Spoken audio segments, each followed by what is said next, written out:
As a female gynaecologist మీరు చాలామందికి పురుడు పోసి you have brought many lifes in to this world. But ఇలాంటి సంఘటనలు జరిగినప్పుడు life last for this kind of reason, how do you feel today?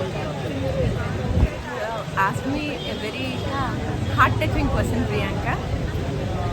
Thank you, Dr. Priyanka, for asking me this question. యాక్చువల్గా ప్రతి ఆడపిల్ల పుట్టేటప్పుడు మనం ఒక దేవతతో పోల్చుకుంటాం. ఇంటికి ఒక మహాలక్ష్మి పుట్టింది అనుకుంటాం. కొంతమంది ఆడపిల్ల పుట్టింది అని బాధపడే వాళ్ళకి నేను ఒక్కటే చెప్తాను, మేమందరం అమ్మాయిలు కాదా, ఇంత సేవ చేస్తున్నాం మీకు అందరికీ. చూడండి, మా హాస్పిటల్లో ఇంతమంది ఉమెన్ వర్క్ చేస్తున్నారు. గొప్ప, మీ అమ్మాయి చాలా గొప్పదో ఉంది, దేంట్లోనే ఆడపిల్లలు ఫస్ట్ వస్తున్నారు అని.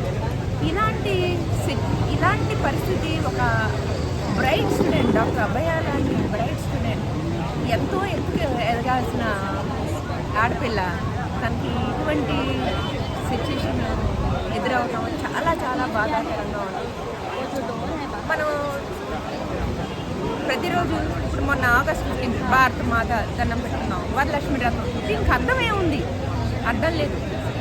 మనం ఏ రోజునైతే ఒక దేశం స్త్రీని గౌరవిస్తుందో, ఏ రోజునైతే ఒక ఆడపిల్లలో ఒక కూతుర్ని, తల్లిని, అక్కని, చెల్లిని చూడగలుగుతారో ఆ రోజునే మనకి స్త్రీలకి సరైన స్వతంత్రం లభించినట్టు. ఆ రోజు కోసం మనందరం పోరాడాలి, కలిసికట్టుగా అందరం కలిసి పోరాడాలి.